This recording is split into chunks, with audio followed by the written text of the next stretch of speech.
Hola, buenas tardes. Mi nombre es Fernando Cervantes Sánchez, con matrícula 190-124-48.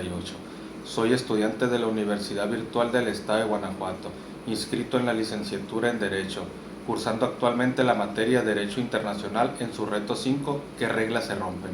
Mi asesor es Alejandro Escalona Sánchez. Para tal efecto retomaremos la película La lista de Schindler. Es importante resaltar que el periodo del Holocausto es uno de los más sombríos de la historia de la humanidad, que tuvo lugar durante el mandato de Adolfo Hitler en la Alemania nazi. Se ha convertido con el paso de los años en una fuente inagotable de historias dramáticas y violaciones a los derechos humanos. Estos aspectos se ven reflejados en la película La lista de Schindler, en donde Oskar Schindler es un empresario alemán afiliado al partido nazi que tras la invasión de Polonia durante la Segunda Guerra Mundial llega a un acuerdo económico con el director de un campo de trabajos forzados para usar su fábrica con trabajadores judíos sin salario y en condiciones de esclavitud. Poco a poco va tomando conciencia del proceso de genocidio de los judíos por parte de los nazis y cambia su actitud.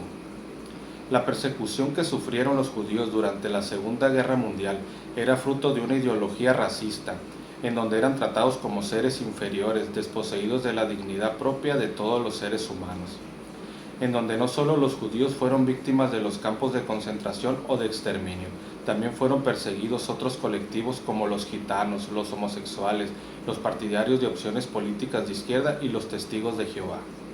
En la actualidad se habla mucho de los derechos humanos, pero en la Segunda Guerra se violaron de manera reiterada. Por acción, ya que se atacó directamente a la dignidad humana. Por omisión, ya que el Estado ignoró conscientemente las situaciones críticas que suceden en su país. Y por exclusión, ya que no se tomaron en cuenta los derechos de grupos en riesgo social como las personas con alguna discapacidad, personas de la tercera edad, etc. Al finalizar la Segunda Guerra Mundial en 1945, la ONU observó la necesidad de que todo el mundo gozara de los derechos y libertades fundamentales, teniendo en consideración que la dignidad es la base de los derechos humanos que se proclamaron el 10 de diciembre de 1948 en París con el propósito de que fueran respetados por los pueblos de la tierra. La Declaración Universal de los Derechos Humanos menciona que todos los seres humanos nacen libres e iguales en dignidad y derechos. Tienen derecho a la vida, a la libertad y a la seguridad. Nadie será sometido a esclavitud o tratos inhumanos. Todos son iguales ante la ley. No pueden ser desterrados. Tienen derecho a la libre expresión, a buscar asilo en cualquier país, a un trabajo y al disfrute de su tiempo libre, a la educación y de igual manera tienen deberes en la comunidad. La historia hace referencia al artículo 2 de la Declaración Universal de los Derechos Humanos que establece que cualquier persona tiene todos los derechos y libertades de la Declaración independientemente de su religión. También defiende el derecho a la vida y a la libertad reflejada en el artículo 3, a no ser sometidos a la esclavitud reflejada en el artículo 4, ni a tratos crueles o inhumanos presentados en el artículo 5, donde los temas holocausto, esclavitud, racismo y crímenes contra la humanidad son los que se presentan en esa época.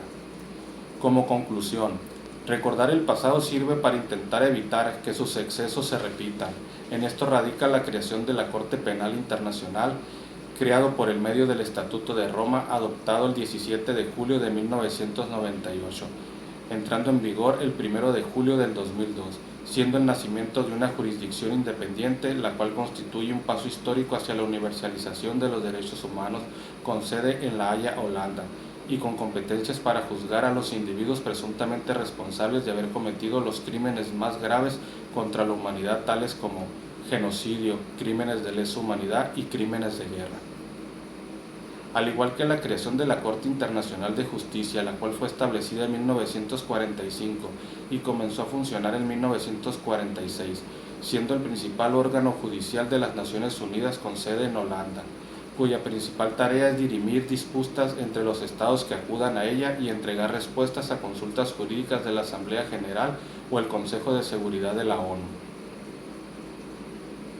Su existencia y labor incentivan a las administraciones de justicia de los estados partes del Estatuto de Roma para que investiguen las violaciones de los derechos humanos y las infracciones al derecho internacional humanitario, que constituyen crímenes de su competencia y sanciones a los responsables para que reparen a las víctimas de esos actos y no queden impunes estos crímenes. así como la Corte Interamericana de Derechos Humanos, cuyo objetivo principal es aplicar e interpretar las disposiciones contenidas en la Convención Americana sobre Derechos Humanos, la cual tiene su sede en San José de Costa Rica. La principal función de la Convención Americana sobre Derechos Humanos es la relativa al examen de casos y emisión de sentencias en las que se declara la responsabilidad internacional de los estados que hayan ratificado la competencia contenciosa de la Corte. Trabaja con base en 3 pilares de trabajo: el sistema de petición individual, el monitoreo de la situación de los derechos humanos en los Estados miembros y la atención a líneas temáticas prioritarias.